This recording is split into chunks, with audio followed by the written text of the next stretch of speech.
দেখো, এসএসসি ভবনের সামনে চাকরিহারা শিক্ষক শিক্ষিকাদের এই অবস্থান কিন্তু চলছে, বেশ কয়েক ঘন্টা পার হয়ে গিয়েছে এবং যতক্ষণ না পর্যন্ত সমাধান সূত্র মিলছে তারা এই অবস্থান চালিয়ে যাবেন বলে জানাচ্ছেন।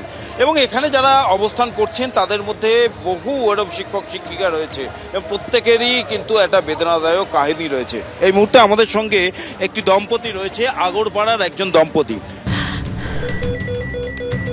ক্যান্সারে নেই আর ভয়, NCRI এ হবে এর জয়। আপনাদের ভরসা নেতাজি সুভাষচন্দ্র বোস ক্যান্সার হসপিটাল। দুজনেই স্কুলের শিক্ষক, একজন হাই স্কুলে পড়ান, একজন প্রাথমিক স্কুলে।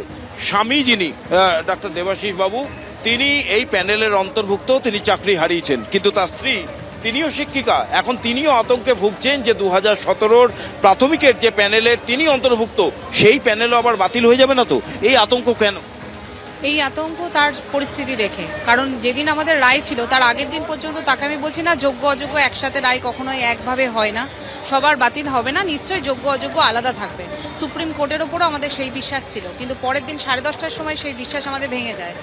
পুরোপুরি আমরা দেখি পুরো প্যানেল বাতিল করে দেওয়া হয় এবং যোগ্য অযোগ্য জেনেও সব কিছু একসাথে করে দেওয়া হয় এবং পুরো প্যানেলটাই বাতিল করে দেওয়া হয়।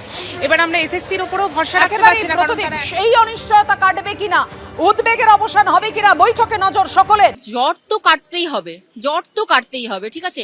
এই আশা ছেড়ে দিলে তো লড়াই করা যাবে না, এই মনোবল ভেঙে দেওয়া চলবে না কোনোভাবে। আশা রাখি জট কাটবে, কিন্তু ঠিক কোন পদ্ধতিটা কাজে লাগবে সেটা জানি না। এভিডেন্স টেম্পারমেন্টটাই হচ্ছে সবচেয়ে মূল বিষয়, এখানটাই এভিডেন্স আমাদের লাগবে। এখন জানি না এই এভিডেন্স কি এমন কনফিডেন্সিয়াল ব্যাপার আছে তার মধ্যে যে সবার সামনে প্রকাশ করা যাবে না। কি দেখুন, OMR শিটগুলো আমরা একাডেমিক্যালি বাকি সমস্ত তথ্য তো আমাদের কাছে রয়েছে, এক্সেপ্ট দ্যাট ওএমআর শিটটাই জন্যই কেবল আমরা ওদের উপর নির্ভরশীল, ঠিক আছে। তো তারপরেও আমরা যে মিরর ইমেজটা পেয়েছি সেটা আমরা ডাউনলোড করেছি, তার মধ্যে আমাদের যে সাইন আছে দ্যাট উই ক্যান আইডেন্টিফাই যে হ্যাঁ আমাদের সাইন। এবার এটা বিভিন্ন পদ্ধতিতে প্রমাণ করা যেতেই পারতো, আমি জানি না এটা সদিচ্ছার অভাবে হয়তো পসিবল হয়নি। এই যোগ্য চাকরি প্রার্থীরা যেভাবে কষ্ট করে পরীক্ষা দিয়ে তারা চাকরিটা অর্জন করেছে, তাদের একদম স্বপদে পুনর্বহাল এবং সসম্মানে চাকরিতে ফেরত, এটাই হচ্ছে আমাদের এক এবং একমাত্র দাবি।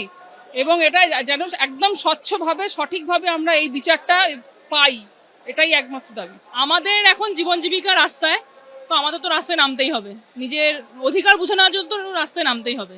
এতগুলো মানুষের জীবন জীবিকা, আর শুধু তো গল্পটা 19,000 বা 26,000-এর নয়, তার সঙ্গে আরও 6-7 জনকে যোগ করতে হবে, কারণ আমাদের পরিবার আছে, ফলে প্রায় লক্ষাধিক মানুষ। তো জট তো খোলা অবশ্যই উচিত, নইলে তো হয়তো আরও অনেক কিছু বড় সড়ো দেখতে পাবে পুরো পশ্চিমবঙ্গ তথা ভারতবর্ষ। কারণ আমাদের তো আর কিছু হারানোর নেই, আমরা তো এবার একদম শেষ সীমায় চলে এসেছি, এবার তো জট খোলা অবশ্যই উচিত।